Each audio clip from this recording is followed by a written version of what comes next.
Sri Sri, le martinet. Texte de John Miles, illustration de Barry Robson.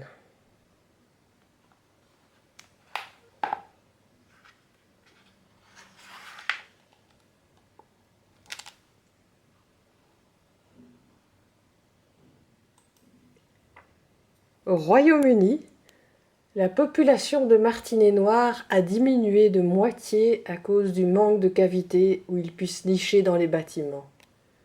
Sri Sri le martinet a pu voir le jour grâce au soutien de la société Ibistock Bricks.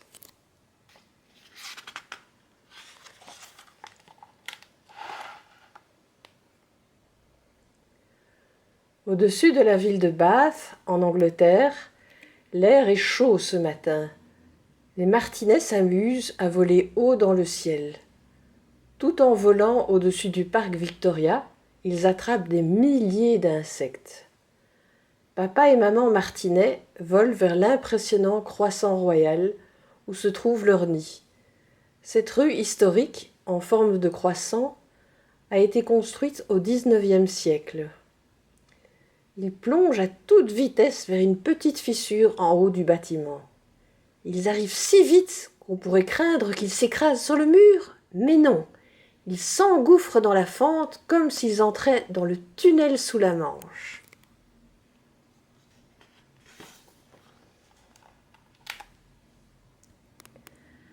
À l'intérieur, le petit Sri Sri attend, tout seul, que ses parents lui apportent le petit déjeuner au lit pour satisfaire son énorme appétit.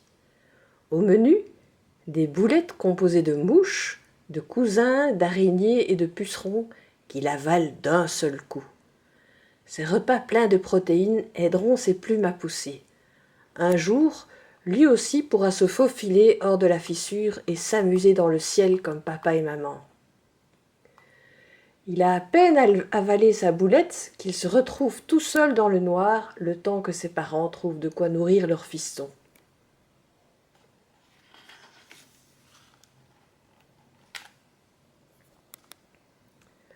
Depuis des générations, les martinets nichent dans des bâtiments. Il y a très longtemps, ils nichaient dans de vieux arbres. En ces temps-là, il y avait des forêts partout. Pour les hommes, les vieux arbres étaient sacrés. Et puis, les hommes ont commencé à couper plein d'arbres pour créer des champs et y faire pousser des légumes pour se nourrir. Quand tous ces arbres ont disparu, le nombre de martinets a sans doute diminué, puisqu'ils n'avaient plus de trous pour nicher.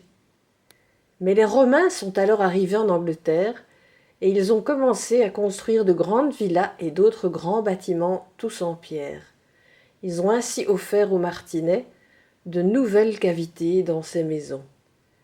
Les Romains utilisaient des techniques de construction impressionnantes. Grâce à cela, les bâtiments étaient solides et sont restés en place pendant très longtemps, ce qui a permis aux martinets d'y nicher année après année. Heureusement, parce que les Saxons et les Vikings, arrivés plus tard en Angleterre, ont construit des maisons en bois qui ne convenaient pas du tout aux martinets. Il a ensuite fallu attendre l'arrivée des Normands au XIe siècle, il y a 1000 ans, pour voir apparaître des châteaux et des églises accueillantes pour les martinets.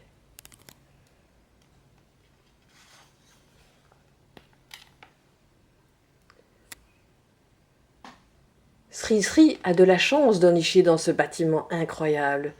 Il a une vue magnifique sur la vallée où il volera bientôt avec les autres martinets. Et puis, le grand jour arrive. Il rampe jusqu'à l'entrée de son trou, plonge dans le vide en ouvrant ses ailes et hop, le voilà dans le ciel. Quelle sensation et que de lumière après avoir été dans le noir depuis sa naissance. Sri Sri est tout content d'enfin sentir le vent sur sa tête. C'est comme une caresse. Ses ailes déployées ressemblent au croissant de la rue où il est né. Il joue aux touristes en survolant les sites historiques de la ville. Le parc, l'abbaye, la rivière. C'est bien plus chouette que dans ce trou tout noir, se dit-il.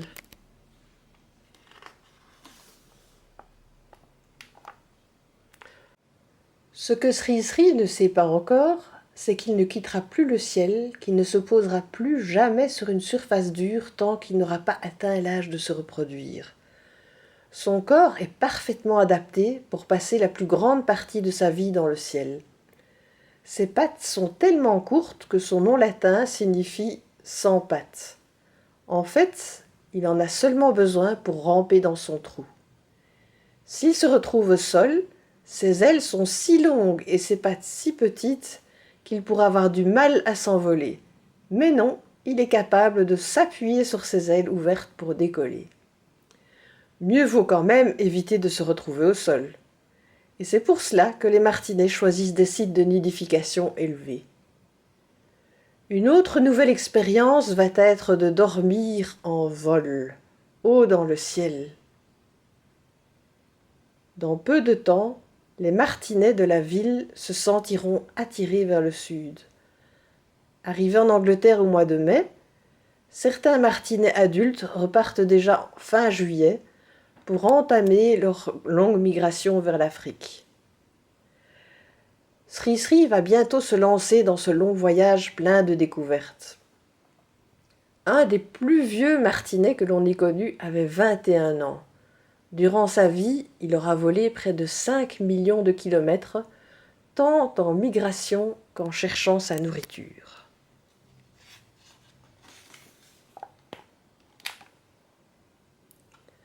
La première fois que Sri Sri voit la mer, c'est au-dessus de Lyme Regis, dans le Dorset.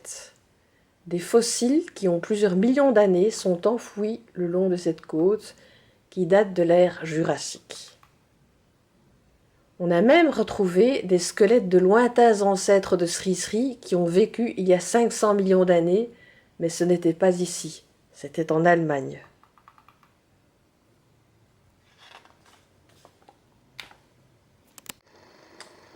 Les martinets survolent la mer, puis la France. Leur voyage vers le sud les mène au-dessus des Pyrénées, où Sri Sri découvre une autre espèce de martinet, beaucoup plus grande, qu'on appelle le martinet à ventre blanc. Les voyageurs arrivent ensuite en Espagne. Soudain, sur un énorme rocher, ils voient de drôles de bestioles, des singes de barbarie. Perchés sur les murs, ces coquins essayent de voler les appareils photo des touristes. Ce rocher, c'est Gibraltar. Ce site est le dernier territoire de l'Europe avant de traverser le détroit de Gibraltar pour arriver en Afrique. Sri Sri n'est pas le seul à le survoler. Des nuées de milans noirs, de bondrées apivores et de cigognes blanches s'élèvent à ses côtés dans les thermiques. Les thermiques sont des bulles d'air chaud qui leur permettent de prendre de l'altitude et d'épargner leur énergie en planant sur les 14-15 km qui les séparent de l'Afrique. Heureusement, Sri Sri n'a pas besoin d'épargner son énergie puisqu'il se nourrit tout en volant. « Ils sont tous trop lents pour m'attraper », se dit-il joyeusement.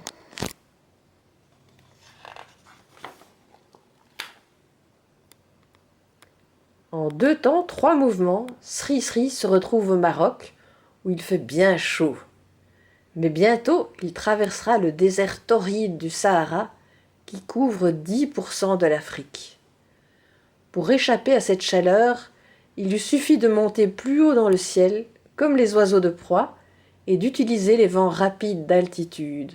Ces vents, qu'on appelle aussi courants jet, lui permettront de rapidement atteindre des cieux plus cléments. Sri Sri doit éviter à tout prix de se retrouver dans une tempête de sable. Il ne verrait plus rien et son bec se remplirait de sable s'il essayait alors de se nourrir.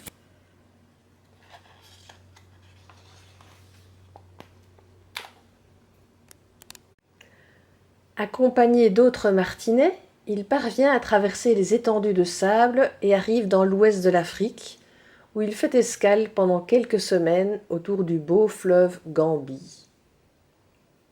Là aussi, il rencontre plein d'autres oiseaux. Certains, comme les jeunes balbuzards pêcheurs, ont passé l'été ici.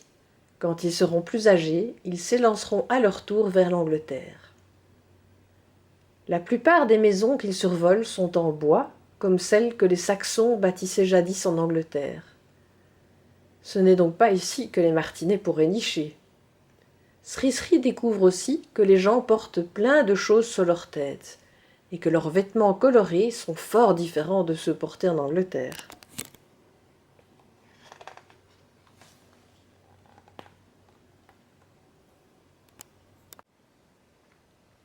Les martinets poursuivent leur survol de l'Afrique et arrivent bientôt dans le bassin du Congo où Sri Sri voit des forêts tropicales incroyables. Puis ils survolent les plaines de Zambie. Et là, Sri Sri n'en croit pas ses yeux. Il y a là un drôle d'animal avec une corne qui lui sort du nez et un autre qui a 2 défenses des 2 côtés de la gueule. On dirait qu'ils vivent sur cette planète depuis des millions d'années. Et que dire de ces machins au long cou? Tu l'auras deviné, Sri Sri vient de découvrir le rhinocéros, l'éléphant et la girafe. Il voit et entend des choses vraiment incroyables ici.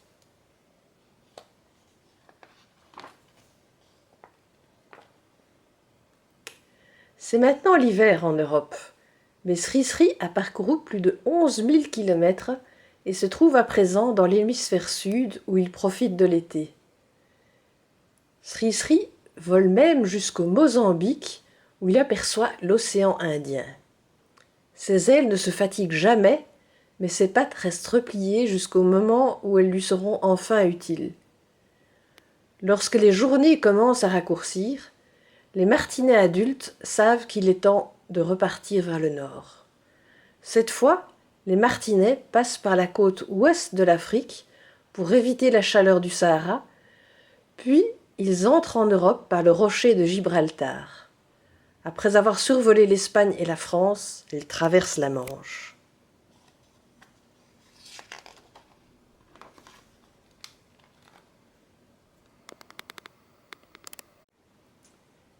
Vient le temps où Sri Sri revient crier autour des bâtiments de Bath.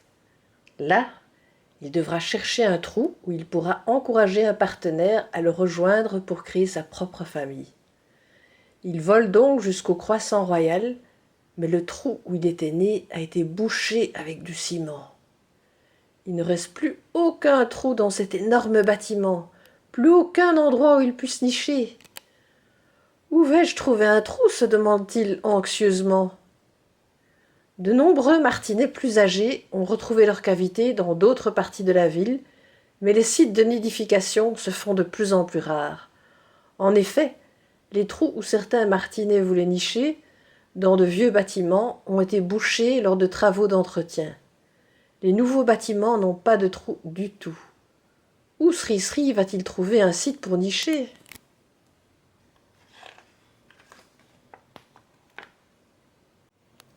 Heureusement, tout près de là, des amis des martinets ont installé des briques nichoirs spécialement conçues pour ces oiseaux dans des maisons situées le long d'une réserve naturelle. Sri Sri les découvre et entre en volant dans une de ces cavités. Comme il manque encore des matériaux pour transformer cette brique nichoir en nid douillet, Sri Sri part chercher des plumes et des brins d'herbe qui flottent dans les airs, au gré du vent, et les ramène au nid. Son partenaire fait comme lui. Bientôt, ils sont installés confortablement et sont prêts à fonder une nouvelle génération de Sri Sri.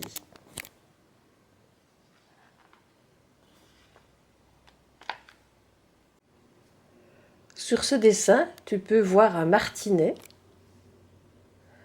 une hirondelle de fenêtre avec son croupion blanc, une hirondelle rustique avec une longue queue fourchue, et une hirondelle des rivages qui est brune et blanche. Tu peux aussi voir un bâtiment qui est le musée des sciences naturelles d'Oxford. Le toit de la tour abrite un des sites artificiels de nidification les plus célèbres d'Angleterre. C'est en effet ici que David Lack, un scientifique, a étudié les martinets dans les années 50. Une colonie niche toujours dans cette tour. En France, il y a une belle colonie de martinets au château de Chambord, qui est un des châteaux de la Loire. En Belgique, une des colonies les plus connues est celle du Cinquantenaire, À Bruxelles, les martinets se sont installés spontanément dans des galeries situées de part et d'autre des arcades. Ils entrent dans leurs cavités en passant par des fissures situées au-dessus de grandes mosaïques. En Suisse, tu peux admirer une importante colonie de martinets au château de Rolle, au bord du lac Léman. Ce grand bâtiment accueille aussi plusieurs autres espèces d'oiseaux. Mais tu peux trouver des nids de martinets à plein d'autres endroits. Si tu veux en savoir plus, n'hésite pas à contacter une association de protection de la nature près de chez toi pour que les passionnés de martinets puissent t'aider à en trouver d'autres. Ils pourront aussi t'expliquer comment aider à protéger cet oiseau fascinant.